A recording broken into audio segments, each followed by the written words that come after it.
கர்த்தர் நம்மை விடுவித்திருக்கிறார். அவர் வல்லமையால் நிரப்பி இருக்கிறார். தொடர்ந்து நாம் காலத்தின் சூழ்நிலைகளை நாம் பார்த்து அதற்கேற்ப நாம் தேவனிடத்திலே எந்த அளவுக்கு அவரோடு கூட சேர வேண்டும், அவரோடு கூட எப்படி நாம் வாழ வேண்டும், அவருடைய கிருபைக்குள்ளும் இரக்கத்திற்குள்ளும் நாம் எப்படி இருக்க வேண்டும் என்பதை ஆவியானவர் உங்களுக்கு உணர்த்துவாராக. ஆமென். பாருங்கள், பிரசங்கியில் சொல்கிறான், தீங்கு நாட்கள் வராததற்கு முன்பாக வாலிப பிராயத்திலே உன் சிருஷ்டிகரை நினை. வாசிங்க, பிரசங்கி 12:1 வாசிங்க.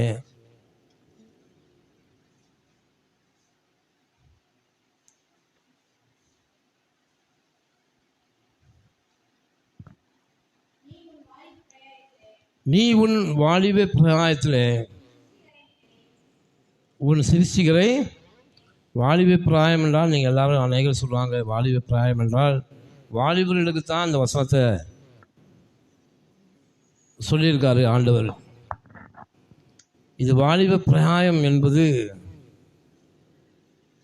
இன்னொரு வசனம் இருக்கு, கர்த்தருக்குள் முதிர் வயது உள்ளவனும் வாலிபன் என்று எண்ணப்படுவான். முதிர் வயதானவர்களும் வாலிபன் என்று எண்ணப்படுவார்கள். நாம் எல்லாருமே வாலிபத்தை உடையவர்கள் தான். அதாவது கர்த்தருடைய ஆசீர்வாதங்கள், அவருடைய கிருபைகள், இரக்கங்கள், நம்ம சந்தோஷமான நாட்கள், கர்த்தர் நமக்கு தந்திருக்கிற அந்த சமாதானத்தின் நாட்களிலே நாம் யாரை நினைக்க வேண்டுமா? உன் சிருஷ்டிகரை நினைக்க வேண்டும். அதுதான் நமக்கு பாதுகாப்பு. ஹல்லேலூயா. அதுதான் இது வாலிபர்களுக்காக மாத்திரமல்ல, சந்தோஷமான நாட்களாக இருக்கும்போது நாம் என்ன செய்ய வேண்டும்? கர்த்தரை நினைக்க வேண்டும். அதை வாசிங்க, அடுத்து வாசிங்க. உன் வாலிப பிராயத்தில் உன் சிருஷ்டிகரை நினை, தீங்கு நாட்கள் வராததற்கு முன்னும் எனக்கு பிரியமானவைகள் அல்ல என்று நீ சொல்லும் வருஷங்கள் சேராததற்கு முன்னும். ஆண்டவர் என்ன சொல்றாரு? தீங்கு நாட்கள் வராததற்கு முன்னும். அநேகர் நினைப்பாங்க, இப்போ நமக்கு சந்தோஷமாக இருக்கோம், இப்போ நம்ம சமாதானமாக இருக்கிறோம், அதனால நமக்கு எதுவுமே வராது அப்படின்னு சொல்லிட்டு நாம் ஆண்டவரை என்ன செய்கிறோம்? மறந்துடும். ஒரு சில நேரங்களில் ஆண்டவரை மறந்து, வார்த்தைகளை மறந்து நான் போய் ஆண்டவர் சொல்கிறாரு, ஆவியானவர் தான் அந்த வார்த்தையை சொல்கிறார், எச்சரிக்கிறார். நான் தீங்கு நாட்கள் உனக்கு வராததற்கு முன்னும் இது எனக்கு பிரியமானவைகள் அல்ல அப்படின்னா என்ன அர்த்தம்? ஒரு சூழ்நிலை வரும், நாம் எவையெல்லாம் பிரியமானதாக சாப்பிட்டோமோ, எதெல்லாம் நமக்கு பிரியமானதாக இருந்துச்சோ, கண்களிலே பிரியமானதாக இருந்ததோ, சாப்பிடுவதற்கு எது பிரியமா, இதெல்லாம் எனக்கு இப்போ பிடிக்கலை அப்படி என்ற ஒரு சூழ்நிலை வருவதற்கு முன்னும் பிரியமானவர்கள் என்று நீ சொல்லும் வருஷங்கள் சேராததற்கு முன்னும். அடுத்த வருஷம் வாசிங்க. சூரியனும் வெளிச்சமும் சந்திரனும் நட்சத்திரங்களும் அந்தகாரப்படாததற்கு முன்னும். அப்படின்னா என்ன அர்த்தம்? சூரியன் வெளிச்சம் கடைசி காலங்களில் இதெல்லாம் சூரியன் சந்திரனும் அந்தகாரப்படும், இதெல்லாம் இருளாக மாறும். இந்த நாட்கள் வராததற்கு நீ முன்னும், வந்ததுக்கு அப்புறம் நாம் பார்த்துக்கலாம் அப்படின்னு நம்ம வாழ்க்கையில் நினைக்கிறது காரணம், வராததற்கு முன்பாகவே உன் சிருஷ்டிகரை நீ நினைக்க வேண்டும். ஹல்லேலூயா. அதுதான் prevention is better than cure. அதாவது வருவதற்கு முன்பாகவே நாம் ஆண்டவரை நினைத்து கொண்டால், அவரை துதித்தால், அவரை பாடின் போது, அவரிடத்தில் சேரும்போது கர்த்தர் இந்த தீங்கு நாட்களுக்கு நம்மை விலக்கி காக்க வல்லமையுள்ள தேவனாக இருக்கிறார். ஹல்லேலூயா. அதான் ஆண்டவர் சொல்றாரு, உன் தீங்கு நாட்கள் வராததற்கு முன்பாக நீ என்னை நினை என்று கர்த்தர் சொல்லுகிறார். அடுத்த வருஷம் 3ஆம் வருஷம் வாசிங்க. மழைக்கு பின் மேகங்கள் திரும்ப திரும்ப வராததற்கு முன்னும் வீட்டு காவலாளிகள் தள்ளாடி பலசாலிகள் கூனி போய் இயந்திரம் அரைக்கிறவர்கள் கொஞ்சமானதினால் ஓய்ந்து பார்க்கிறவர்கள் இருண்டு போவதற்கு முன்னும். அடுத்த வசனம். இயந்திர சத்தம் தாழ்ந்ததினால் தெருவாசலின் கதவுகள் அடைபட்டு குருவின் சத்தத்துக்கும் எழுந்திருக்க வேண்டியதாகி கீத வாத்திய கன்னிகைகளெல்லாம் அடங்கி போகாததற்கு முன்னும் மேட்டுக்காக அச்சமுண்டாகி வழியில் பயங்கள் தோன்றி வாதுமை மரம் பூ பூத்து வெட்டுக்கிளியும் பாரமாகி பசி தீவனமும் அற்றுப்போகாததற்கு முன்னும் மனுஷன் தன் நித்திய வீட்டுக்கு போகிறதுனாலே துக்கம் கொண்டாடுகிறவர்கள் வீதியிலே தெரியாததற்கு முன்னும் வெள்ளிக்கயிறு கட்டுவிட்டு பொற்கினி நசுங்கி ஊற்றின் அருகே சால் உடைந்து துறவண்டையில் உருளை நொறுங்கி இவ்விதமாய் மண்ணானது தான் முன்னிருந்த பூமிக்கு திரும்பி ஆவி தன்னை தந்த தேவனிடத்திற்கு மறுபடியும் போகாததற்கு முன்னும் அவரை உன் வாழ்வு பிராயத்தில் நினை. ஹல்லேலூயா. இதெல்லாம் ஆண்டவர் ஏன் பரிசுத்த ஆவியானவர் சொல்கிறார் அப்படின்னா, நாம் சந்தோஷமாக இருக்கிற காலங்களிலும் சமாதானமத்தோடு நாம் இருக்கிற காலங்களிலும் ஆண்டவர் சொல்கிறார், நீ என்னை நினை என்றால் அவரை துதி. ஹல்லேலூயா. அவரை நினைத்துக்கொள், உன் வழிகளிலெல்லாம் அவரை நினைத்துக்கொள், அப்பொழுது அவர் உன் பாதைகளை செவ்வைப்படுத்துவார். எனக்கு இப்போ சமாதானமாக இருக்குது, எனக்கு இப்போ சந்தோஷமாக இருக்குது, எனக்கு அதனால் ஃப்ரீயாக இருக்கேன் அப்படின்னு சொல்லிட்டு அசால்ட்டாக நீ இருந்துடாத. கர்த்தருடைய வருகை எப்படி இருக்குமா? திருடன் வருகிறதமாக இருக்கும். அதனால் அந்த நாளை யூகிப்பவன் யார்? அந்த நாள் வராததற்கு முன்பாக நீ ஆண்டவரை நினைத்து கொண்டால் இந்த தீமைக்கு உன்னை கர்த்தர் விலக்கி காப்பார். ஆமென். ஹல்லேலூயா. அதனால தான் நமக்கு கர்த்தர் கொடுத்துருக்கிற இந்த கொஞ்ச நாளில் நாம் இதை வீணாய் செலவழித்து போயிடாதபடிக்கு நாம் ஒவ்வொரு நாளும் கர்த்தரை நினைத்து கொண்டிருக்கணும். ஹல்லேலூயா. அவரை துதிக்க வேண்டும். அவருடைய பாதுகாப்பை நாம் உறுதிப்படுத்தி கொண்டே இருக்கணும். ஏனென்றால் கர்த்தருடைய கிருபையும் இரக்கமும் அவருடைய பாதுகாப்பும் நமக்கு இருக்கும்படியாக எப்போதும் அவரை நினைத்து கொண்டு இருக்க வேண்டும் என்று கர்த்தர் சொல்லுகிறார். ஹல்லேலூயா. அவரை நினைத்துக்கொள், உன் வழிகளிலெல்லாம் அவரை நினைத்துக்கொள், அப்பொழுது அவர் உன் பாதைகளை என்ன செய்வார்? செவ்வைப்படுத்துவார். இந்த தீங்கு நாட்கள் வராததுக்கு முன்பாக ஆண்டவரிடத்தில் முழங்காலை நீ முழங்காலை உறுதிப்படுத்து. அதனால் அவர்களுக்கு சந்தோஷமும் சமாதானமும் பெருகி இருக்கிற காலத்தின் சந்தோஷத்தை பார்க்கிறோம். அதிக சந்தோஷத்தை உள்ளத்தில் தந்தீர் என்று சங்கீதக்காரன் சொன்னது போல அதிக சந்தோஷம் தேவனோடு கூட நாம் செலவழிக்கிற நேரமாக நமக்கு இருக்கட்டும். ஆமென். ஹல்லேலூயா. அப்பொழுது கர்த்தர் நம்முடைய பாதைகளை என்ன செய்வார்? செவ்வைப்படுத்துவார்.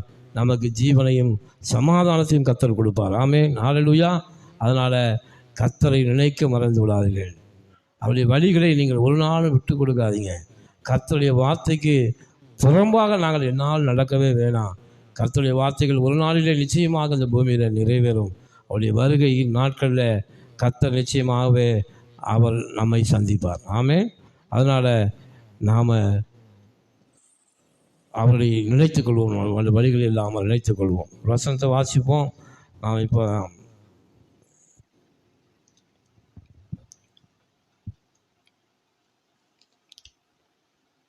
2 சாமுவேல் 22:30.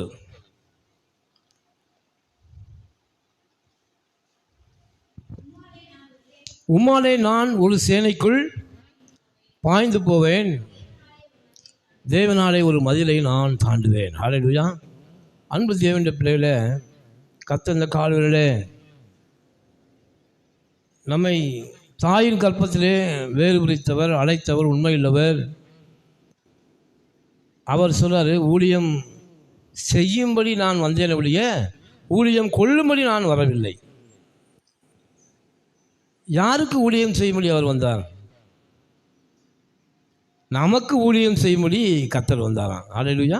நமக்கு ஊழியம் செய்யும்படி கர்த்தர் வந்தார். உலகத்தில் எல்லாம் அவர்களுக்கு தான் ஊழியம் செய்கிறாங்க. ஆனால் நம்முடைய தேவன் ஒருத்தர் மாத்திரம்தான் நமக்கு ஊழியம் செய்ய. ஏனென்றால் கர்த்தர் நம்மை அவ்வாறு அழைத்திருக்கிறார். நம்மை ஹல்லேலூயா. தேவன் நம்மை மகிமைப்படுத்தி இருக்கிறார். நம்மை ஒரு போர் சேவகனாக, ஒரு வெற்றியுள்ள வீரனாகத்தான் தேவன் நம்மை அழைத்திருக்கிறார். ஹல்லேலூயா. நாம் ஒரு நாளும் பயப்படுகிறவர்களும் அவிசுவாசிகளும் நடுக்கமுடையவர்களும் இப்படி இல்லாதபடிக்கு கர்த்தர் நம்மை ஒரு தைரியசாலியாக தேவன் நம்மை அழைத்திருக்கிறார். அதான் சொன்னார், பராக்கிரமசாலியே நீ வா, நான் உன்னோடு கூட இருக்கிறேன். என்ன நமக்கு பலம் இருக்குது அப்படின்னா, கர்த்தர் நம்மோடு இருப்பது தான் அந்த பலம். ஆமென், ஹல்லேலூயா. உலகத்தில் இருக்கிற எல்லாருக்கும் கர்த்தர் அவர்களோடு இல்லை, ஆனால் நமக்குள்ளே கர்த்தர் இருக்கிறார். நமக்குள்ளே யார் இருக்கா? கர்த்தர் இருக்கிறார். அதனால தான் எனக்கு பலம் கூடி இருக்கிறது. கர்த்தர் நமக்குள்ளே இருப்பதனால தான் அவன் சொல்கிறான், நான் உன்மாலே ஒரு சேனைக்குள்ளே என்ன செய்வேன்? பாய்ந்து போவேன். இது யார் சொல்ல முடியும்? இப்படிப்பட்ட ஒரு விசுவாசத்தை உடைய வீரனாகத்தான் கர்த்தர் நம்ம என்ன செய்கிறாராம்? அழைத்திருக்கிறார். இந்த அளவுக்கு ஒரு மனுஷனுக்கு விசுவாசம் இருக்கணும். அதனால தான் ஆண்டவர் பரிசுத்த ஆவியானவர் இந்த வார்த்தை எழுதி வைத்திருக்கிறார். எந்த அளவுக்கு விசுவாசம்? ஒரு சேனைக்குள்ளே பாயக்கூடிய விசுவாசம். ஆமென், ஹல்லேலூயா. யாருக்காவது அந்த அளவுக்கு விசுவாசம் இப்போ இருக்கா? யாராவது மனுஷருக்கு பயப்படும் பயம் கண்ணியை வருவிக்குமா? நாம் ஒரு மனுஷனுக்கு பயந்து கண்ணிக்குள்ளே அகப்பட்டு கொள்கிறோம், தனி மனிதனுக்கு பயந்து. ஆனால் இவன் என்ன சொல்கிறான்? நான் சேனைக்குள்ளே பாய்வேன், லட்சக்கணக்கான எதிரிகள் எனக்கு முன்பாக இருந்தாலும் அந்த எதிரிகளுக்குள்ளாக நான் என்ன செய்வேன்? பாய்ந்து போவேன். காரணம் என்னம்மா? கர்த்தர் என்னோடு கூட இருக்கிறார். ஹல்லேலூயா. கர்த்தர் என்னோடு கூட இருக்கிறார். அவர் என்னோடு கூட இருப்பதினாலே நான் சேனைக்குள்ளே பாய்ந்து போவேன். ரெண்டாவது அவன் சொல்ல, ஒரு மதிலை நான் தாண்டுவேன். மதில் என்பது என்ன? நம்முடைய வாழ்க்கையில் வருகிற எந்த தடைகளாக இருந்தாலும், எரிகோ பட்டணம் முன்னாடி வந்துச்சு, அந்த எரிகோவை தேவன் தகர்த்து போட்டார். ஹல்லேலூயா. எரிகோவை தேவன் என்ன செய்தார்? தகர்த்து போட்டார். அதான் சொல்லலாம் பாருங்க, எவ்வளோ பெரிய தடைகள் என் வாழ்க்கையில் வந்தாலும் அந்த தடைகளை நான் தாண்டி போவேன். ஆமென், ஹல்லேலூயா. இப்படிப்பட்ட விசுவாசிகளை தான் தேவன் தேடி கொண்டு இருக்கிறார். ஆனால் நாமோ ஆண்டவர் ஏதாவது செய்வாரா? ஆண்டவர் ஏதாவது பண்ணிடுவாரா? கர்த்தர் எல்லாவற்றையும் உனக்காக செய்து முடிக்க தான் வந்திருக்கார் பூமியில். ஹல்லேலூயா. அவர் ஏன்னா உன் தேவைகள் உனக்கு தெரிவதற்கு முன்பாகவே கர்த்தருக்கு அது தெரியும் என்று ஆண்டவர் சொல்கிறார். ஹல்லேலூயா. ஏனென்றால் உன்னை விட்டு அவர் வெளியில் போகலை. அவர் யாருக்குள்ளே இருக்கிறார்? அவர் உனக்குள்ளே இருக்கிறார்.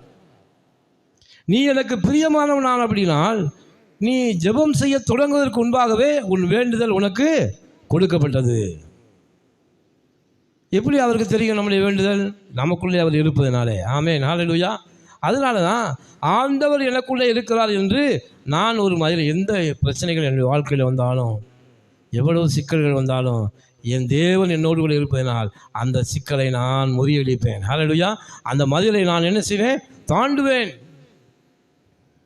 இந்த மதில் எனக்கு ஏமாத்திரம். நான் வானத்தையும் பூமியை உண்டாக்கின சர்வ வல்லமையில் தேவன் எனக்குள்ளே இருக்கிறார். அந்த எனக்குள்ளே இருக்கிற தேவனாலே நான் ஒரு சேனைக்குள் பாய்ந்து போவேன். ஆமென், ஹல்லேலூயா. பாருங்க, ஆண்டவர் சொல்றாரு, ஒரு நல்ல போர் சேவகனை குறித்து நீங்கள் பார்க்கலாம். சாதாரண மனிதர்களுக்கும் ஒரு மிலிட்ரி மேனுக்கும் என்ன இருக்கு? வித்தியாசம் இருக்கு. என்ன வித்தியாசம் இருக்கு? மிலிட்ரி மேன் அப்படின்னா இராணுவ வீரன்.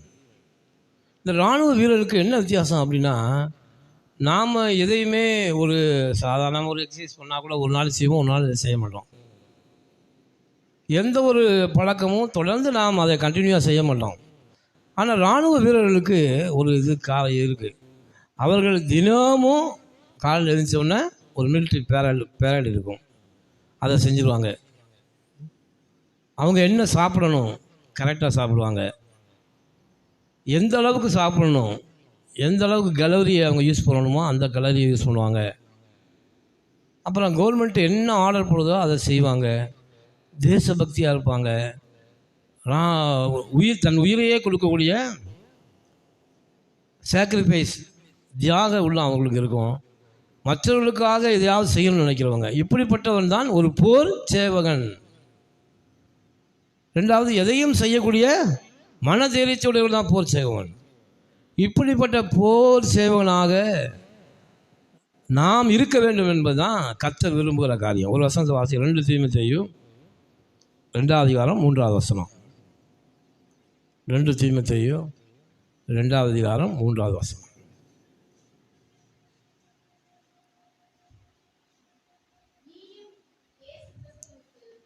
நீயும் இயேசு கிறிஸ்துவுக்கு நல்ல போர் சேவகனாக தீங்கு அனுபவி. என்ன சொல்ல ஆவியானவர் என்ன சொல்றாரு? நீயும் இயேசு கிறிஸ்துவுக்கு நல்ல போர் சேவகனாக இரு. யாருக்கு போர் சேவகனாக இருக்கணும்? கிறிஸ்துவுக்கு போர் சேவகனாக. ஒரு நாட்டுக்கு ஒரு இராணுவ வீரன் இருக்கான்னா அந்த நாட்டுக்காக தன்னை தியாகம் செய்கிறவன் அவன் தான் இராணுவ வீரன். அது ஒரு நாட்டுக்காக இருக்கிற இராணுவ வீரன். ஆனால் கிறிஸ்துவுக்கு போர் சேவகனாக இருக்கணும்னா என்ன? கிறிஸ்துவுக்காக தன் உயிரையே கொடுக்க முயற்சி செய்கிறவன் தான் கிறிஸ்துவுக்கு போர் சேவகன். கிறிஸ்துவ ராஜ்யம் கட்டப்படுவதற்காக, கிறிஸ்துவின் ராஜ்யத்திற்காக தன்னை முழுவதுமாக அர்ப்பணிக்கிறவன் தான் யாரு? கிறிஸ்துவின் போர் சேவகன். எதையும் செய்ய தியாகம் உள்ள முறையில் தான் கிறிஸ்துவின் போர் சேவகன். அப்போ ஆண்டவர் என்ன எதிர்பார்க்கிறார் அப்படின்னா, ஒரு போர் வீரனாகத்தான் கர்த்தர் நம்மை எதிர்பார்க்கிறார். ஹல்லேலூயா. புரியுதா நான் சொல்றது? ஒரு போர் வீரனாகத்தான் கர்த்தர் நம்மை தெரிந்து கொண்டு இருக்கிறார். அதான் இங்கே சொல்றான், தீமை செய்யல, தீங்கு அனுபவி. யாருக்காக? நம்முடைய தேவனுக்காக. போர் சேவகன் எப்படி தீங்கை அனுபவி? நீங்கள் போர் சேவகர்கள் இராணுவத்தில் இருக்கிறவன் ஒரு வார் டிக்ளேர் பண்ணிட்டாங்கன்னா அந்த வார் தொடங்குறதுலேருந்து முடிகிற வரைக்கும் எப்படி இருக்கும்? ஒரு நிமிஷம் கூட தூங்க முடியாது. ஒரு மந்த்து வார் நடந்துக்கிடுச்சுன்னா ஒரு மாதம் கூட அவங்கள என்ன செய்ய முடியாது? தூங்க முடியாது. அதில் 3 ஃபோர்ஸ் இருக்குது. அதில் வந்து ஒன்றாவது ஆர்ம்டு ஃபோர்ஸ்னு ஒன்று இருக்கும். அதாவது ஆர்ம்டு ஃபோர்ஸ்னால் ஆயுதங்களை வைத்து தாக்கி கொண்டு, ஒரு நாட்டை சண்டை போட்டாங்கன்னா ஆயுதங்களை வைத்து தாக்கி கொண்டு போகிறவங்க தான் ஆர்ம்டு ஃபோர்ஸ். அதுக்கு பின்னாடி ஒரு ஃபோர்ஸ் போகும், அது ஆக்குபைடு ஃபோர்ஸ். ஆக்குபைடு ஃபோர்ஸ்னால் அவங்க எதையெல்லாம் முறியடித்து ஜெயித்தார்களோ அதை வந்து தன்னுடைய நாடாக அறிவித்து அங்கே கொடியை நாட்டி அதை சுதந்திரிச்சுட்டு இருக்கிறதுக்கு ஆக்குபைடு ஃபோர்ஸ். 3வது ஒரு ஃபோர்ஸ் போகும். இந்த 2 பேருக்கும் உணவு, உடை, ஆயுதங்களை சப்ளை பண்ணுவதாக சப்ளைடு ஃபோர்ஸ்னு ஒன்று இருக்கும். அவங்க பாருங்கள், இதை சண்டை முடிகிற வரைக்கும் தன் கண்களில் நித்திரை விடாதபடி தன்னுடைய நாட்டுக்காக எந்த அளவுக்கு போர் செய்யான்னு சொல்ல முடியாது, உயிரை அவர்கள் துச்சமாக மதிப்பார்கள். போரில் நான் பலியினாலும் பரவாயில்ல, என் தேசத்தை நான் காப்பாற்ற வேண்டும் என்று மும்முரத்தோடு இருப்பார்கள். இதே போல தான் கிறிஸ்துவின் ராஜ்யம் கட்டப்படுவதற்கு தேவையான சகல முயற்சிகளையும் நாம் எடுக்க வேண்டும். அப்படிப்பட்ட போர் வீரனாக நாம் இருக்க வேண்டும். இப்படிப்பட்ட போர் வீரனாகத்தான் கர்த்தர் நம்மை தெரிந்து கொண்டு இருக்கிறார். ஹல்லேலூயா. நாம் எப்படி இருக்கிறோம்? அநேக சமயங்களில் நம்மை பாதுகாப்பதற்காக நான் பயந்து கொண்டு இருக்கிறோம். ராஜ்யத்தை கட்டுவதற்கான யோசனையும் நமக்கு இல்லை, சுவிசேஷத்தை சொல்வதற்கான யோசனையும் நமக்கு இல்லை.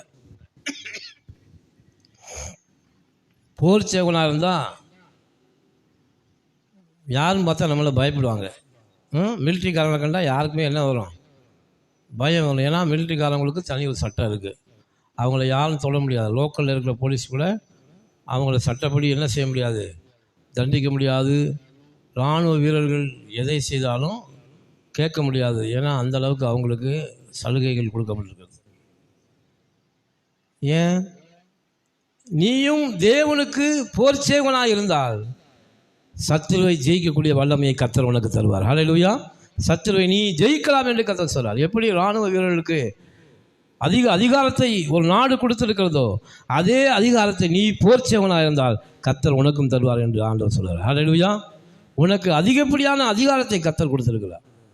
அந்த பவரை கர்த்தர் கொடுத்திருக்கிறார். எப்படி ஒரு ராஜா, ஒரு அரசாங்கம் இராணுவ வீரருக்கு பவரை கொடுக்குதோ அதே பவரை கர்த்தர் நீ போர் சேவகனாக இருந்தால் அவர் உனக்கும் தருவார். ஹல்லேலூயா. நாம் சாதாரண சிவிலியன் மாதிரி மக்களைப் போல நாம் இருந்தால் நமக்கு எந்த அதிகாரமும் இல்லை. அதனால தான் பிசாசு எவனை விழுங்கலாமோ என்று வகை தேடி சுற்றி தருகிறான். காரணம், நீ சாதாரண மக்களைப் போல இருக்கிறாய், சாதாரண ஒரு விசுவாசியை போல தான் இருக்க. சீசனாக ஒன்றும் மாறவில்லை, போர்ச்சேவனாக மாறவில்லை. நான் தீங்கு அனுபவிக்கக்கூடிய போர்ச்சேவனாக இன்னும் கிறிஸ்துவுக்கு மாறவில்லை என்றால் பிசாசு ஈஸியாக நம்மளை ஜெயிச்சுட்டு போய்கிட்டே இருப்பான். ஆமே, நீ எப்பொழுது போர்ச்சேவனாக மாறி திறப்பில் நிற்பதற்கு ஒரு மனுஷனை தேடினேன், ஒருவனையும் காணவில்லை கர்த்தர் சொல். திறப்பில் நிற்கிறவன் யாரு? போர்ச்சேவன் தான் திறப்பில் நிற்பான். நான் இன்னும் போர்ச்சேவனாகவே மாறலை. அதனால தான் பிசாசு நம்ம கண்டு என்ன செய்யலை, பயந்து போடலை. அந்த அதிகாரம் நமக்கு தெரியலை. கர்த்தர் நம்ம கொடுத்த அதிகாரம், போர்ச்சேவர்களுக்கு எப்படி அதிகப்படியான அதிகாரம் இருக்கிறதோ அதே அதிகாரத்தை தீங்கு அனுபவிக்கிற போர்ச்சேவர்களுக்கு கர்த்தர் கொடுக்கிறார். ஹல்லேலூயா. அதான் சொல்லப்பட்டிருக்கு, பிரயாசப்படுகிறவன் தன் பங்கிலே முந்தி பங்கடைவான். அது பாருங்கள், அந்த தாவீதின் நாட்கள்லையும் சரி, அவங்க நாட்களில் போருக்கு போகிறவர்கள் யார் யார் போருக்கு வர்றாங்களோ அவங்கள தனியாக பிரித்து எடுத்துருவாங்க. நாங்கள்லாம் யார் யார் வர்றீங்க, அந்த காலத்தில் ஒரு கூட்டத்தோடு ஒரு கூட்டம் மோதுவாங்க. அந்த கூட்டத்தில் இருக்கிற எல்லா பொருளையும் என்ன செஞ்சுருவாங்க, கொள்ளையடிச்சுட்டு வந்துடுவாங்க. அப்படி யாரெல்லாம் போருக்கு போகிறார்களோ அவர்களுக்கு ஒரு பங்கு அதிகமாக கொடுப்பாங்க. போருக்கு போகாதவர்களுக்கு கொஞ்சம் பங்கு கம்மியாக தான் கிடைக்கும். அதே போல தான் கர்த்தருடைய யுத்தத்திலே நிற்கிற போர் செய்வனாய் நீங்கள் இருந்தால் கர்த்தர் பிரயாசப்படுகிறவன் தன் பங்கிலே முந்தி பங்கடைவான். ஹல்லேலூயா. பங்கு முதலாவது அவனுக்கு கொடுக்கப்படும். கர்த்தர் தம்முடைய ஆசீர்வாதத்தை முதலாவது உங்களுக்கு தருவார். ஆமென். ஹல்லேலூயா. அப்போ நாம் போர் செய்வனாய் மாறணும்னா கிறிஸ்துவுக்கு உடன் சுதந்திரராக இருக்கிறோம். கிறிஸ்துவனுடைய வேலையை நாம் முதல்ல எப்போ நம்ம கவனிக்கிறோம். இப்போ தேசபக்தி இருக்கிறது, எல்லாத்துக்கும் தேசபக்தி இருக்குது. ஆனால் யாரும் அதை ப்ராக்டிக்கலாக காட்ட முடியாது. ஆனால் ஒரு போர் சேவன் தன் தேசத்திற்காகவே என்ன செய்கிறான், அனுதினமும் உழைக்கிறான். பார்டரில் பனியில் நின்றுக்கிட்டே இருக்கான். 24 ஹவர்ஸும் அங்கே நிற்கிறது மாத்திரமல்ல, எதிரிகளுடைய நடமாட்டம் இருக்கா அப்படின்னு என்ன செய்யணும், அந்த கண்ணை வச்சு பார்த்துக்கிட்டே இருக்கணும்.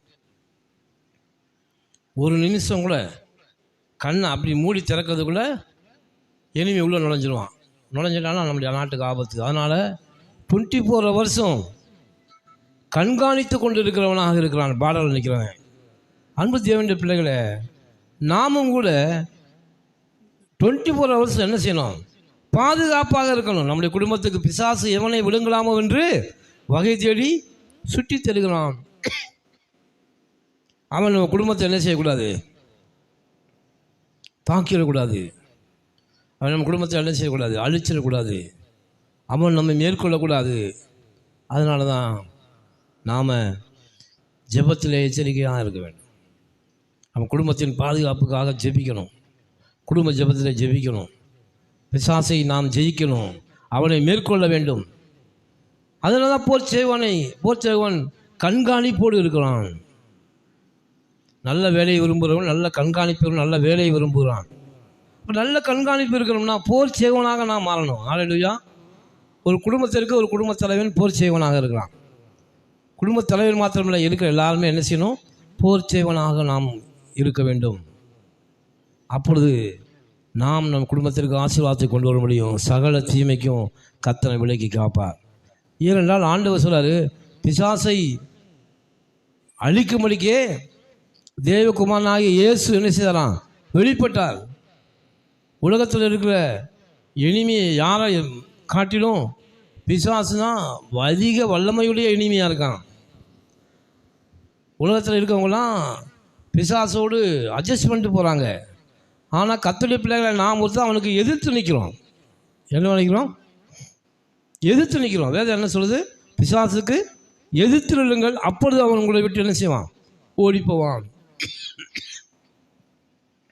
அப்போ ஆண்டவர் எதிர்த்து நிற்கிறவங்க யாராக இருப்பாங்க, ஒரு நாட்டோட சண்டை போட வராங்கன்னு வச்சுங்க, யார் முதல்ல போய் சண்டை போடுவாங்க? அந்த நாட்டில் இருக்கிற இராணுவ வீரர் தான் என்ன செய்வாங்க? இருக்கிற மக்களாக போய் சண்டை போடுவாங்க? இராணுவ வீரர்லாம் சண்டை போடுவாங்க. அவங்க தான் ப்ரொடெக்ட் பண்ணுவாங்க, பாதுகாப்பாங்க. ஸோ நாம் இராணுவ வீரராக நாம் இல்லாவிட்டால் சத்துருவானவன் நம்ம என்ன செய்யலாம்? மேற்கொண்டு விடுகிறான்.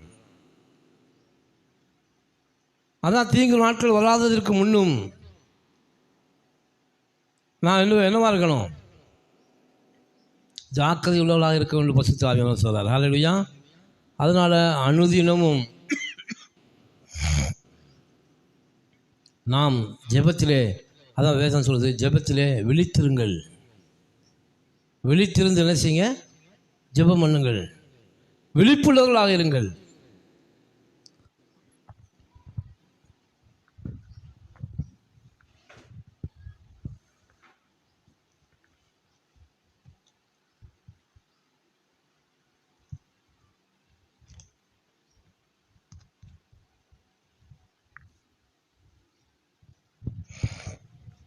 புத்தியுள்ள கன்னிகைகளை குறித்து ஆவியானவர் எழுதி வச்சிருக்காரு. 10 கன்னிகைகளே 5 கன்னிகைகள் புத்தி உள்ளவர்களாக இருந்தார்கள். 5 கன்னிகைகளோ அசால்ட்டாக இருந்தாங்க. ஏன் அவங்கள குறித்து எழுத வைக்கணும்? நீங்கள் புத்தியுள்ள கன்னிகைகளாக இருக்க வேண்டும் என்பதற்காக. ஆமென், ஹல்லேலூயா. அப்போ புத்தியுள்ளவன் எப்போதும் என்னவா இருப்பான்? ஆயத்தமாக இருப்பான். எப்பொழுது தேவனுடைய வருகை இருக்கும்? மணவாளனுடைய வருகை எப்போது இருக்கும்?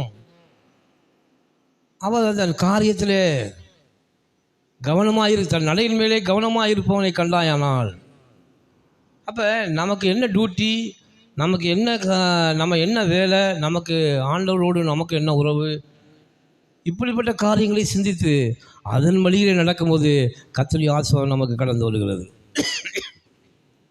இப்போ பாருங்கள், அந்த 10 கன்னிகைகள் எதற்கு போனாங்க அப்படின்னா, மணவாளன் வரும்போது தீவெட்டிகளோடு போய் அவரை அழைத்து வர வேண்டியதுதான் அந்த 10 கன்னிகளுடைய வேலை. ஏன் தீவெட்டிகளோடு போகணும்? இப்போ இருக்கிற காலத்தில் மாதிரி எலக்ட்ரிசிட்டிலாம் அப்போ கிடையாது. அப்போ மணவாளன் வரும்போது இரவிலே அவர் வருவார். இப்போ இரவிலே வரும்போது என்ன வேணும்? வெளிச்சம் வேணும். இந்த வெளிச்சம் என்பது தேவனுடைய வார்த்தைக்கு அடையாளமாக இருக்கிறது. எண்ணெய் என்பது அபிஷேகத்துக்கு அடையாளமாக இருக்கிறது. அப்போ அபிஷேகத்தோடைய தேவ வார்த்தைகளுடைய அபிஷேகம் எவன் இருக்கிறானோ அவன் மணவாளனுடைய வருகையை எதிர்பார்த்து கொண்டு இருக்கிறான். ஹல்லேலூயா. வருகையிலே பங்கடைகிறான். அப்போ பாருங்கள், 10 கன்னிகைகள் போனாங்க. 5 கன்னிகைகள் என்ன செஞ்சாங்க? தீவட்டிகளோட எண்ணெயும் கொண்டு போனாங்க. இன்றைக்கி நாமெல்லாம் ஒரு வேலைக்கு போனோம்னா அந்த வேலைக்கு என்ன எக்யூப்மெண்ட் வேணும், அந்த வேலைக்கு நாம் என்ன எக்யூப்மெண்ட் வேணும், என்ன வேலை பார்க்க போகிறோம், அந்த வேலைக்கான என்ன திறமை வேண்டும், அதை நாம் வளர்த்து கொள்ள வேண்டும். அதற்காக நாம் முன்னெச்சரிக்கையாக நாம் இருக்க வேண்டும். ஏனென்றால் யாரை நம்மை பார்த்து தகுதி இல்லாத என்று சொல்லக்கூடாதபடிக்கு நாம் என்ன செய்யணும்? அதில் வளர வேண்டும். முன்னெச்சரிக்கை என்பது ரொம்ப முக்கியம் வாழ்க்கையில். முன்னெச்சரிக்கை இல்லாமல் வாழ்வது தான் நமக்கு என்னவா இருக்குது? சோதனைகளை கொண்டு வருகிறது. அந்த 10 கன்னிகைகள் என்ன சிந்திச்சாங்க அப்படின்னா, புத்தியுள்ள கன்னிகை என்று வேதம் சொல்கிறது. அவர்கள் என்ன நினைச்சாங்கன்னா, மணவாளன் வருவதற்கு தாமதமானால், எரிந்து கொண்டு இருக்கிற தீவெட்டி அணைந்து போனால் அதை திரும்பவும் பற்ற வைப்பதற்கு எண்ணெய் வேண்டும். அப்போ எந்த அளவுக்கு அவங்க சிந்திச்சிருக்காங்க மணவாளனுடைய வருகையை குறித்து. இன்றைக்கி நம்ம எத்தனை பேர் ஆண்டோடைய வருகையை குறித்து சிந்திக்கிறோம்? நம்முடைய எதிர்காலத்தை குறித்து எத்தனை பேர் சிந்திக்கிறோம்? ஆண்டவர் நம்ம கொடுக்க போகிற ஆசீர்வாதத்தை குறித்து இன்றைக்கி நம்ம சிந்திக்கிறோம்? அதை யாரும் சிந்திப்பதே இல்லை. ஆண்டு சொல்ல தன் நடையின் மேல் கவனமாக இருக்கணும். அந்த 10 கன்னிகள் என்ன செஞ்சாங்க? அந்த வேலைக்கு அவர்கள் அமர்த்தப்பட்ட போது அன்றிலிருந்தே சிந்திக்க ஆரம்பித்தாங்க. நாம் எப்படி போகணும், என்னென்ன கொண்டு போகணும், அங்கே என்னென்ன சூழ்நிலைகள் இருக்கும், இந்த சூழ்நிலைகளை நாம் ஜெயிக்கணும். அப்படி ஜெயிக்கணும்னா என்னென்ன நமக்கு வேணும், எல்லாவற்றையும் சிந்தத்தினாலே அவர்கள் எண்ணெயை கொண்டு போனாங்க. ஹல்லேலூயா. இந்த 5 கன்னிகள் என்ன செஞ்சாங்க? ஏதோ கூப்பிட்டாங்க வேலைக்கு, நம்ம போவோம்டா அப்படின்னு சொல்லிட்டு வெறும் தீவெட்டியோடு அந்த சூழ்நிலையை குறித்து அவங்கள சிந்திக்கவில்லை. ஒருவேளை மணவாளன் வர தாமதித்து விட்டால் அந்த தாமதத்தை குறித்து அவர்கள் சிந்திக்கவே இல்லை. ஏன்னா அவங்க என்ன இல்லை, புத்தி இல்லாதவர்கள். அப்போ பாருங்கள், புத்தியுள்ள கன்னிகைகள் எண்ணெயை கொண்டு போனதுனால அந்த தீவெட்டியை எரிந்து கொண்டே இருந்தது. மணவாளன் வந்தபோது விழித்து கொண்டு மணவாளன் கூட அந்த அறைக்குள்ளே சென்று விட்டார். கதவு அடைக்கப்பட்டு விட்டது. புத்தி இல்லாத கன்னிகைகள் தீவெட்டி அணைந்து போனதுனால இவங்கள்ட்ட வந்து கேட்குறாங்க, ஐயோ கொஞ்சம் எண்ணெயை கொடுங்க அப்படின்னு. நாங்கள் இருக்கிற எண்ணெயை ஓட்ட கொடுத்துட்டு எங்கள் தீவெட்டி அணைஞ்சு போயிடும், அதற்குள்ளே மணவாளன் வந்துட்டா என்ன செய்கிறது? அதனால் கடையில் போய் வாங்கிங்க. ஏன்? அவனுடைய வாழ்க்கையில் ஒவ்வொரு நாளும் போர் சேவனை போல விழிப்புள்ளவர்களாக இருக்க வேண்டும் என்று கர்த்தர் சொல்கிறார். ஹல்லேலூயா. விழிப்பு நமக்கு தேவை. உலகத்தாருக்கு அந்த விழிப்புணர்வு இல்லை. உலகத்தாருக்கு என்ன இல்லை? விழிப்புணர்வே இல்லை. அதனால தான் ஆண்டவர் சொல்றாரு, பாவத்தின் சம்பளம் மரணம் என்று வேதம். ஏன்? பாவத்தை குறித்தான விழிப்புணர்வு நமக்கு வேண்டும். ஆவியானவர் நமக்கு அதை போதிக்கிறாரு. அப்போ நாம் அதை குறித்து முன்னெச்சரிக்கையாக இருக்க வேண்டும். அதற்கான பிரதிபலனை நாம் தேட வேண்டும். நம்முடைய வாழ்க்கை என்பது இதுதான். இந்த சக்கரம் வாழ்க்கை, இந்த சக்கரத்தில் திரும்ப அதெல்லாம் சுற்றிகிட்டே இருப்போம். கர்த்தர் நமக்கு ஒரு தீர்வை கொடு. நானே வழியும் சத்தியமும் ஜீவனுமாக இருக்கிறேன், என்னால் என்று ஒருவனும் பிதாவிடத்தில் வரான், என்னாலே இல்லாமல் உங்களால் ஒன்றும் செய்ய முடியாது என்று கர்த்தர் சொல்றார். கர்த்தர் இல்லாமல் பாவத்தை மன்னிக்க யாருக்கும் அதிகாரம் இல்லை. இந்த உலகத்தில் யார் எந்த மூலைக்கு போனாலும் கிறிஸ்துவுடைய ரத்தமே இல்லாமல் நம்முடைய பாவங்களை கழுவுவதற்கு வேறு எக்யூப்மெண்ட்டே கிடையாது. ஹல்லேலூயா. அவருடைய ரத்தம் மாத்திரம் தான் நம்முடைய பாவத்தை கழுவும். அதனால தான் வானத்துக்கு கீழே பூமிக்கு மேலே கிறிஸ்து அல்லாமல் நம்முடைய பாவங்களை மன்னிப்பதற்கு வேறு எந்த அதிகாரமும் இல்லை என்று வேதம் தெளிவாக சொல்லுகிறது. ஏன் இந்த வேத வசனங்கள் எல்லாம் கர்த்தர் ஏன் நமக்கு வெளிப்படுத்தியிருக்கிறாரு? ஏன் நமக்கு அதை வெளிப்படுத்தியிருக்காரு? நாம் தேவனுடைய பிள்ளைகளாக இருப்பதினாலே. ஹல்லேலூயா. நாம் ஒரு வயலிலே நல்ல நெல்மணிகளாக இருப்பதினால, நாம் களைகள் அல்ல, நாமெல்லாம் நல்ல நெல்மணிகள், நாம் களஞ்சியத்திலே சேர்க்கப்பட வேண்டியவர்கள். அதனால தான் ஆண்டவர் நமக்கு எச்சரிக்கை கொடுத்து இந்த வார்த்தைகளை நமக்கு கர்த்தர் வெளிப்படுத்துகிறார். ஹல்லேலூயா. இந்த வார்த்தைகள் நமக்குள்ளே வரும்போது ஆண்டவர் வேதம் சொல்லுது, இந்த வார்த்தை உன் காதுக்கு அருகே வரும்போது நீ அந்த வார்த்தைக்கு செவி கொடுத்தால் நீ பிழைப்பாய். ஹல்லேலூயா. இந்த வார்த்தையே திரையில் வச்சுங்க. பாவத்தை குறித்த அறிவே நமக்கு இல்லைன்னா நியாயப்பிரமாணம் இல்லாமல் கெட்டுப்பொருளும் உண்டு. நியாயப்பிரமாணம் இல்லாமல் என்ன? பாவம் என்னதென்று நியாயப்பிரமாணம் சொன்னது. பாவமே என்னதுன்னு தெரியாமல் கெட்டு போகிறவனும் இருக்கான், நியாயப்பிரமாணத்தில் கெட்டு போகிறவனும் இருக்கான். ஸோ கர்த்தர் பாவம் என்னதென்று நமக்கு ஏன் வெளிப்படுத்தியிருக்காருன்னா, பாவத்தை குறித்து நமக்கு தண்டனை கொடுக்கறதுக்காக இல்லை, பாவத்திலிருந்து நம்மை மீட்டு கொள்வதற்காக தான் தேவன் நமக்கு பாவத்தை குறித்த அறிவை நமக்கு கொடுக்குறார். நீ இப்படியெல்லாம் வாழ வேண்டும், இதையெல்லாம் உன்னை விட்டு என்ன செய்யணும்? விளக்கணும். இதெல்லாம்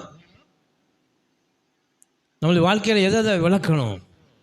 இன்றைக்கி ஏராளமான கண்டுபிடி வந்துச்சு. எதை சாப்பிடக்கூடாது, எதை சாப்பிடணும், எதை சாப்பிடக்கூடாது, எதை சாப்பிடணும் அப்படின்னு பார்த்தீங்கன்னா இன்றைக்கி பயங்கரமான அனலைசிங் வந்துக்கிட்டே இருக்கு. அதெல்லாம் ஒரு காலத்தில் தெரியாமல் சாப்பிட்டுட்டு ஏகப்பட்ட பேர் செத்து போயிட்டான். ஆனால் இன்றைக்கி அந்த அறிவு நமக்கு கொடுக்கப்படுது. அதை நாம் என்ன செய்யணும்? பயன்படுத்தி கொள்ள வேண்டும்.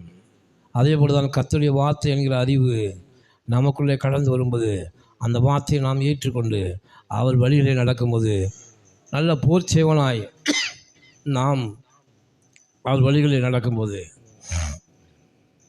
கர்த்தர் நிச்சயமாகவே நம்மை சகல தீமைக்கும் பாதுகாக்க வல்லமையுள்ள தேவனாக இருக்கிறார். ஹல்லேலூயா. இப்போ ஆண்டவர் என்ன சார் ஒரு போர் செய்வனாயிட்டான் பாருங்கள். ஆண்டவர் தாவீதை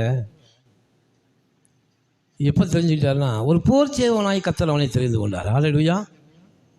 ஆண்டவர் அவனை ஒரு ஒரு என்ன கேரியருக்காக அழைச்சார். ராஜாவாய் தேவன் அழைத்தார். ஏன்? அவன் யுத்தத்திலே வல்லவனாக இருந்தான். ஆண்டவர் பாருங்க, யுத்தத்திலே வல்லவர்கள் என்றால் அவன் பெரிய கோலியாத்து போல பெரிய ஆள் கிடையாது. கோலியாத்து போல பெரிய உயரமான 6 அடி 7 அடி உள்ள அரக்கன் கிடையாது. கர்த்தருக்கு பயப்படுவனாக இருந்தான். ஹல்லேலூயா.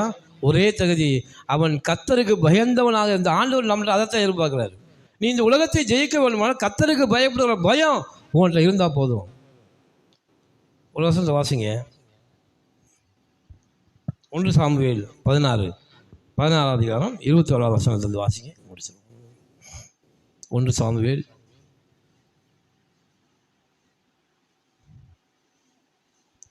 16:21. அப்படியே தாவீது சவுலிடத்தில் வந்து அவனுக்கு முன்பாக நின்றான், சிநேகித்தான். அவனுக்கு இவன் ஆயுததாரியானான். ஹல்லேலூயா. எப்படி பாருங்க, ஒரு ராஜாவுக்கு ஆயுததாரி ஆகிறது வந்து சாதாரண காரியம் கிடையாது. ஏன்னா ராஜாவை ப்ரொடெக்ட் பண்ணுறதுக்கு பக்கத்திலே 24 இருக்கிறவன் தான் ஆயுததாரி. ராஜாவுக்கு எந்த பிரச்சனை வந்தாலும் உடனே என்ன செய்வான்? எப்படிப்பட்ட எனிமி வந்தாலும் அந்த எனிமிட்டு பாதுகாக்கிற வேலை தான். ராஜாவை விட திறமையானவனாக இருக்கணும். ஆயுததாரி. தாவீது ஆண்டவர் என்ன செஞ்சார்? சவுலுக்கு ஆயுததாரியாக கொடுத்தாரு. ஆமென். ஆனால் அவனை செலக்ட் பண்ணும்போது பார்த்தா அவன் ரிஜெக்டட் ஆனான். மனுஷர்கள் மத்தியிலே அவன் பெரிய ஆள் கிடையாது, சாதாரணமான அறிவுள்ளவன் கிடையாது, ஆடு மேய்க்கிறவனாக இருந்தான். ஆனால் கர்த்தரோ அவனைத்தான் அடுத்த ராஜாவை ஆக்க போகிறேன், அவனை கூட்டிகிட்டு வா. ராஜாக்களை தள்ளி ராஜாக்களை ஏற்படுத்துகிற தேவன். சவுல் தேவனுடைய வார்த்தைக்கு கீழ்ப்படியாதனாலே அவனை தள்ளிவிட்டு ஒரு ராஜா இருக்கும்போதே இன்னொரு ராஜாவை தேவன் அபிஷேகம் பண்ணினார். ஹல்லேலூயா. பாருங்க, கர்த்தருக்கு பிரியமானவன், கர்த்தருடைய வார்த்தையிலே நடக்கிறவன், அவன் யாராக இருந்தாலும் அவன் தேவனுக்கு முன்பாக ராஜாக்களும் ஆச்சாரியருமாக இருக்கிறான். ஆமென். ஹல்லேலூயா. பாருங்க, ஆயுததாரியானான். அடுத்த வருஷம் வாசிங்க. ஆள் அனுப்பி தாவீது எனக்கு முன்பாக நிற்கட்டும், என் கண்களில் அவனுக்கு தயவு கிடைத்தது என்று சொல்ல சொன்னான். ஹல்லேலூயா. பாருங்க, சாதாரண ஆடு மேய்ச்சிருந்தவன் ஒரே நாள் அங்கே போயிட்டான். ராஜாவுக்கே அசிஸ்டண்டாக போயிட்டான், ராஜாவுக்கே ஆயுததாரியாக போயிட்டான். இது யாரால் கூடும்? ஏன்னா அவன் வனாந்திரத்திலே ஆடுகளை மேய்த்து கொண்டிருந்த போது அவன் எப்போதும் கர்த்தரை துதித்து கொண்டே இருந்தான். ஹல்லேலூயா. எப்போதும் தேவன் அவன் மனதிலே யாருன்னா தேவன் தான். 22 சங்கீதம் எப்படி பாடினான்? அப்படி தான் பாடினான். கர்த்தரின் மேய்ப்பராக இருக்கிறார், நான் தாழ்ச்சி அடையேன். அவர்களுடைய மேய்ப்பருங்க, அவருடைய டைரக்ஷன் படி தான் நான் நடக்கிறேன். அவன் என்ன சொன்னா? அவரின் மேய்ப்பர். என் கர்த்தர் என்னோடு கூட இருக்கிறார் என்பதை அவன் உறுதிப்படுத்தி கொண்டான். அன்பு தேவனுடைய பிள்ளைகளை, நீங்கள் எப்போதும் கர்த்தர் என்னோடு கூட இருக்கிறார். ஹல்லேலூயா. மாலை நான் ஒரு சேனைக்குள் பாய்வேன் ஆண்டவரே, அடிக்கடி இந்த வார்த்தையை நீங்கள் சொல்லுங்கள். அப்பொழுது அவன் உங்களை விட்டு ஓடி போவான். எந்த பிரச்சனை வந்தாலும் கர்த்தர் என் பக்கத்தில் இருக்கிறார், கர்த்தர் என்னோடு இருக்கிறார், அவர் என்னுடைய சார்பில் இருக்கிறார். இந்த பிரச்சனையெல்லாம் எனக்கு முன்பாக எம்மாத்திரம். ஹல்லேலூயா. இந்த மலைகளும் மேடுகளும் எனக்கு முன்பாக எம்மாத்திரம். அடுத்த வருஷத்தை வாசிங்க. அப்படியே தேவனால் விடப்பட்ட ஆவி சவுலை பிடிக்கும்போது தாவீது சுரமண்டலத்தை எடுத்து தன் கையினால் வாசிப்பான். அதனாலே பொல்லாத ஆவி அவனை விட்டு நீங்க சவுல் ஆதரடைந்து சோசமாவான். எப்படி ஆண்டவர் கொண்டு போய் சேர்க்கிறார் பாருங்க. சவுலுக்கு ஒரு அசுத்த ஆவியை அனுப்புனார் ஆண்டவர். அது அந்த ஆவி அவன் பிடிக்கும்போது அவனுக்கு பைத்தியக்காரன் போல பிதற்றுவான். அப்போ தாவீது அந்த ஒரு சுரமண்டலத்தை எடுத்து வாசிக்கும் போது அவனுக்கு அடங்கும். சாதாரணமாக சவுல்கிட்ட போய் ஒரு அசிஸ்டண்ட்டில் சேர முடியாது. ஏன்னா சவுல் இருக்கிறதே பெரிய டேலண்டடான மனுஷன், பெரிய வீரன். அவனுக்கு போய் ஒரு அசிஸ்டண்ட்டாக ஒரு ஆள் சேரணும்னா அவன் கண்களில் தயவு கிடைக்கணும். அப்படின்னா அவன் கண்களில் ஒரு மனுஷனுக்கு பாராட்டு கிடைக்கணும், ரொம்ப அரிது. ஆனால் ஆண்டவர் எப்படி கரெக்டாக பாருங்கள். அதுதான் அன்பு தேவனுடைய பிள்ளைகளை, ஆண்டவர் உங்களுக்கு ஒரு ஜெயத்தை கொடுக்கணும்னா அவர் எதையும் செய்ய வல்லமை இல்லவர். ஹல்லேலூயா. சவுலுக்கு பொல்லாத ஆவியை வரவிட்டார். உங்களுக்கு யாராவது மேனேஜர் இருந்தா, உங்களுக்கு விரோதமாக செயல்பட்டா, அவனுக்கு அந்த மேனேஜருக்கு பொல்லாத ஆவியை கர்த்தர் அனுப்புவார். ஹல்லேலூயா. உங்களுக்கு விரோதமாய் உருவாக்கப்படும் எந்த ஆயுதமும் வாய்க்காது. ஆண்டவர் எப்படி சேர்க்கிறார் பாருங்க. சவுலுக்கு ஒரு ஆவியை விட்டா அடுத்த நிமிஷம் தாவீது உள்ளே போயிட்டான். அடுத்த வருஷம் வாசிங்க. கர்த்தர் சாமுவேலை நோக்கி, இஸ்ரவேல் மேல் ராஜாவா இராதபடிக்கு நான் புறக்கணித்து தள்ளின சவுலுக்காக நீ எந்த மட்டும் தூக்கித்து கொண்டு இருப்பாய். நீ உன் கொம்பை தைலத்தால் நிரப்பி கொண்டு வா. பெத்லெகேமியான ஈசா இடத்திற்கு உன்னை அனுப்புவேன். அவன் குமாரில் ஒருவனை நான் ராஜாவாக தெரிந்து கொண்டேன். ஆண்டவர் சொல்றாரு, அவன் குமாரில் ஒருவனை. யாருன்னு சொல்கிறார் ஆண்டவர். சாமுவேல் கண்டுபிடிக்கிறானா பார்ப்போம். அவனாலேயே கண்டுபிடிக்க முடியல. மனிதன் முகத்தை பார்க்கலாம், நம்மளை ஜீவனாய் கர்த்தர் நம்முடைய இருதயத்தை ஆராய்ந்து பார்க்கிறார். சாமுவேல் பெரிய கர்த்தருடைய தீர்க்கதரிசி தான், ஆனால் அவனுக்கே கண்டுபிடிக்க முடியல. அடுத்த வசனத்தை வாசிங்க, 2ஆம் வசனம்.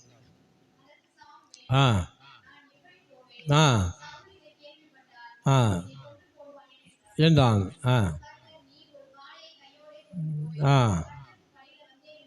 சொல்லி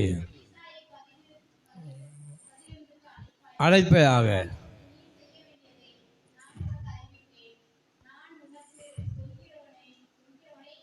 நான் உனக்கு சொல்லுகிறவனை எனக்காக அபிஷேகம் பண்ணுவாயாக. அன்பு தேவனுடைய பிள்ளைகளை, இப்போ நீங்கள் எங்கேருந்து உட்கார்ந்துருக்கீங்கன்னா தேவனுடைய அபிஷேகம் இருப்பதுனால தான் இங்கே நீங்கள் உட்கார்ந்துருக்கீங்க. அல்லேலூயா. எத்தனை பேர் விசுவாசிக்கிறீங்க? கரங்களை வச்சு அல்லேலூயா சொல்லுங்கள். அந்த காலத்தில் அபிஷேகம் என்பது ஒரு ராஜாவுக்கு தான் கிடைச்சிச்சு. ஆனால் இன்றைக்கு நீங்கள் ராஜாக்களும் ஆச்சரியமாக இருக்கிறீங்க. காரணம், தேவனுடைய அபிஷேகம் உங்களுக்கு கர்த்தர் கொடுத்ததுனால. ஆண்டவர் சொல்ற, நான் உனக்கு சொல்லுகிறவனை எனக்காக நீ அபிஷேகம் பண்ணு. கர்த்தருடைய பரிசுத்த ஆவியானவர் இப்போ நமக்கு அபிஷேகத்தை கொடுத்துருக்காரு. ஆண்டவர் சொல்லி தான் கொடுத்துருக்காரு. அந்த அபிஷேகம் இல்லைன்னா நாம் கிறிஸ்துவை தேவன் என்று சொல்லவே மாட்டோம். இன்னைக்கு உலகத்தில் வெளியில் இருக்கவங்க போகிறான், கிறிஸ்துவை தேவன் என்று ஏற்றுக்கொள்ளாத வெளியில் இருக்கான். ஏன்னா அவனுக்கு என்ன இல்லை?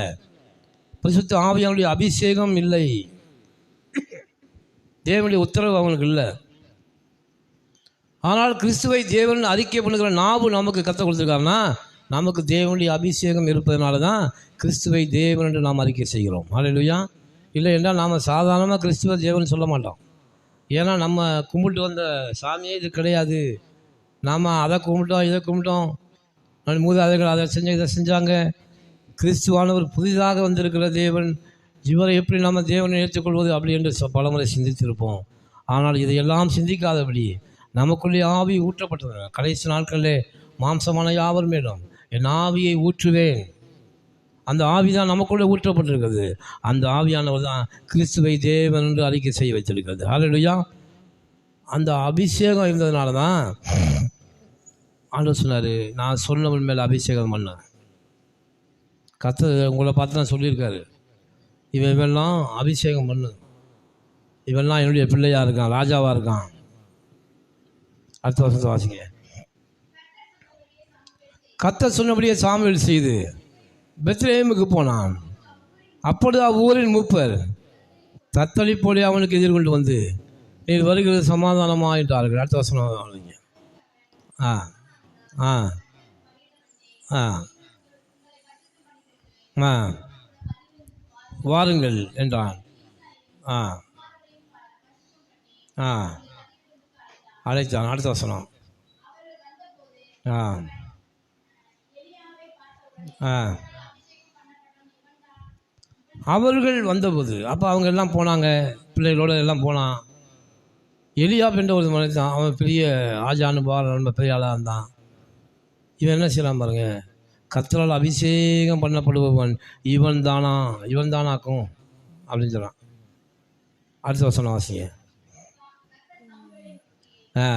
நீ இவனுடைய முகத்தையும் இவனுடைய சரீர வளர்ச்சியையும் பார்க்க வேண்டாம், இவனை நான் புறக்கணித்தேன். ஹல்லேலூயா. பாருங்க, ஆண்டவர் மனுஷன் மக்கரமாக பார்க்க மாட்டார். நீ படிச்சிருக்கவனா பார்க்க மாட்டார். நீ பணம் வைத்திருக்கிறியா, இல்லை நீ நல்லா அழகாக இருக்கியா, ஆண்டவர் இதை பார்க்கவே மாட்டார். ஆண்டவர் சொல்றார், இவன் சரீர வளர்ச்சியை நீ பார்க்குறியா, நல்ல உயரமாக ஹைட் அண்ட் வெயிட்டாக இருக்கானா பார்க்குறியா. கோலியாத்து கூட ஹைட் அண்ட் வெயிட்டாக உயரமாக தான் இருந்தான், அதுக்காக அவனை ராஜாவை அபிஷேகம் பண்ண முடியுமா? இவனுடைய முகத்தை பார்க்குறியா, ராஜாவுக்கு ஏற்ற முகம்தான். ராஜா முகத்தை பார்த்தாலே பயந்து கீழே விழுந்துருவாங்க. சரீர வளர்ச்சியும் பார்க்காத, முகத்தையும் பார்க்காத, இவனை நான் புறக்கணித்தேன். அது என்ன அர்த்தம் அப்படின்னா, வெளி தோற்றத்தை பார்க்காத, அவன் உள்ளக்க நான் இருக்கனான்னு பாரு. ஹல்லேலூயா. புரியுதா உங்களுக்கு? இவன் ஈசாயுடைய மகனாக இருந்தாலும் இவன் கர்த்தரை தேடுகிற உள்ளத்தை உடையவனா, அதை பாரு முதல்ல. ஏன்னா நான் எவன் கூட இருக்கணும், அவன் தான் அந்த உலகத்தை ஜெயிப்பான். ஹல்லேலூயா. இது உலகத்தை கலக்குகிறவர்கள் நாம் தான். ஏன்னா கர்த்தர் நம்மோடு கூட இருக்கிறார். எலியாப்பை பார்த்து ஹைட் அண்ட் வெயிட்டாக இருக்கானா அப்படின்னு சாமுவேல் யோசிக்கிறான். அவன் சொல்ல, புறம்பானதை நீ பார்க்காத, அவன் மனதுக்குள்ளே நான் இருக்கிறான்னு பாரு, அவன் தான் என்னோட பிடிச்சவன். அடுத்த வருஷம் வாசிங்க சக்கரம். அடுத்த வருஷம் பண்ணினான், இவனையும் கர்த்தர் தெரிஞ்சு, ஏன்னா அவன் உள்ளத்துக்குள்ளேயும் ஆண்டவர் இல்லை. அடுத்து சம்மாவையும் கடந்து போக பண்ணினான், இவனையும் கர்த்தர் தெரிந்து கொள்ளவில்லை என்றான். 3 பேருக்குள்ள தேவன் இல்லை. 7 பேரை சாமுவேலுக்கு முன்பாக கடந்து போக பண்ணினான், ஒருவனையும் தெரிந்து கொள்ளவில்லை. அதனுடைய காரணம் ஒன்று தான், இவர்கள் இந்த 7 பேரும் கர்த்தருக்கு பயப்படாதவர்கள், கர்த்தரை பற்றி சிந்திக்காதவர்கள், புத்தி இல்லாதவர்கள். இவங்க உள்ளத்துக்குள்ள யாரும் இல்லை, கர்த்தர் இல்லை, கர்த்தரை பணிகிற அந்த ஆள் இல்லை. அதனால தான் ராஜாவை அபிஷேகம் பண்ண முடியவில்லை என்று கர்த்தர் சொன்னார். ஹல்லேலூயா. அடுத்த வருஷம் வாசிங்க. அடுத்த உன் பிள்ளைகள் இவ்வளவுதானா என்று ஈசாயை கேட்டான். அதற்கு அவன், இளையவன் எல்லாருக்கும் இளையவன். அதாவதுனா எல்லாருக்கும் இளையவனா இல்லை, இவங்க எல்லாரும் காட்டிலும் ஒருத்தன் இருக்காயா. அவன் இளையவன் என்றால் என்ன அர்த்தம்? எல்லாரும் காட்டிலும் அவனுக்கு வேறு சரீர வளர்ச்சியும் கிடையாது, புத்தி எதுவுமே கிடையாது. ஆனால் ஒன்று மட்டும் அவனுக்குள்ளே இருக்குது, கர்த்தரை தேடுகிற உணர்வு அவனுக்குள்ள இருந்தது. ஹல்லேலூயா. வாசிங்க. அவன் ஆடுகளை மேய்த்து கொண்டு இருக்கிறான். அப்பொழுது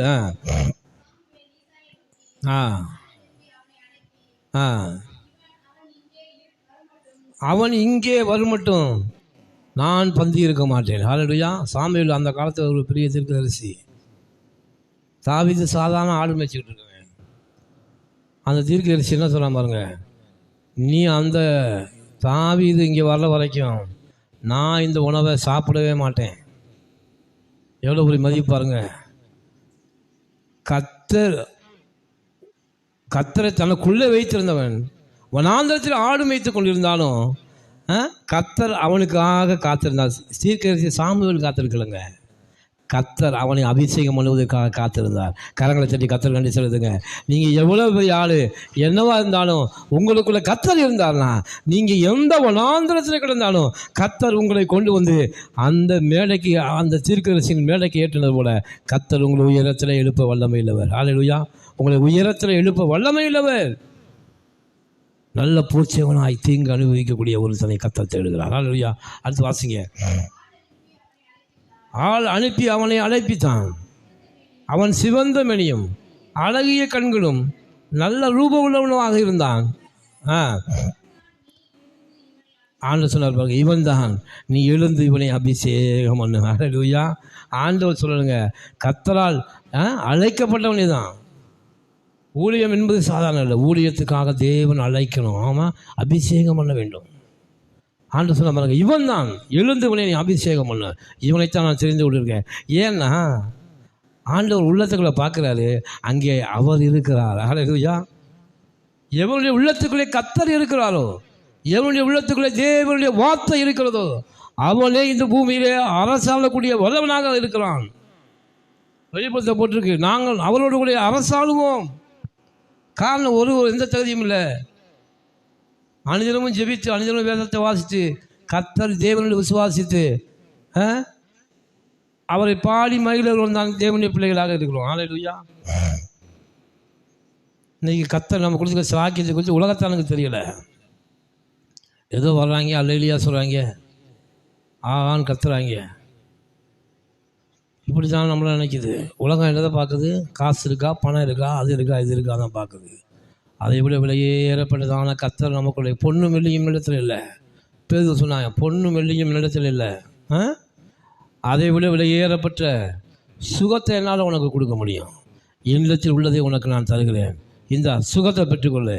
இந்த சுகத்தை கொடுப்பதற்காக கோடி ரூபா உனக்கு எவனாவது கொடுத்தா கூட இந்த சர்வாங்க சுகத்தை உனக்கு கொடுக்க முடியாது. அதை விட அதிகமான சுகத்தை உனக்கு நான் கொடுக்குறேன்னு சொன்னாங்க. ஹல்லேலூயா. அடுத்த வருஷத்தை வாசிக்க முடிச்சிருவோம். அப்பொழுது சாமுவேல் தைல கொம்பை இழுத்து அவனை அவன் சகோதரர் நடுவிலே அபிஷேகம் பண்ணினான். அந்நாள் முதற்கொண்டு கர்த்தருடைய ஆவியானவர் தாவீதின் மேலே வந்து இறங்கி இருந்தார். சாமுவேல் எழுந்து ராமாவுக்கு போய், என்றைக்கு சாமுவேல் மேலே தாவீதின் மேலே அந்த அபிஷேகம் இறங்கினதோ அன்று முதல் அவன் ஒரு பெரிய போர் சேவனாய் மாறினான். ஹல்லேலூயா. அன்று முதல் யுத்தங்களிலே வெற்றியை கண்டான். பல யுத்தங்களை செய்தான். பெலிஸ்தரோடு யுத்தம் பண்ணினான். பல யுத்தங்களை ஜெயித்து தேவனுக்காக ஜெயித்தான். தேவனுக்காக போர் செய்வ ஆண்டவர் அவனை எதுக்கு தெரிஞ்சுக்கிட்டார்னா, ஒரு போர் சேவனாக அவனை தெரிந்து கொண்டார்.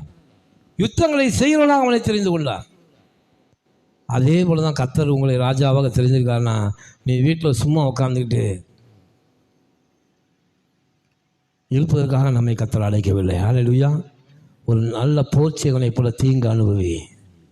எவ்வளவு வாழ்க்கையில் கஷ்டம் வந்தாலும் பரவாயில்ல, எந்த தீங்கு வந்தாலும் பரவாயில்ல, ஒரு சுவிசேஷத்தை போய் சொல்லு. ஹல்லேலூயா.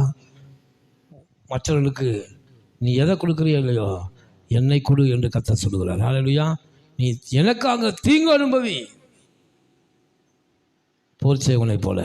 அன்பு தேவனுடைய பிள்ளைகளே, நாம் இருக்கிற காலம் மிகவும் தேவனுடைய வருகை சமீபமாக இருக்கிற காலம்.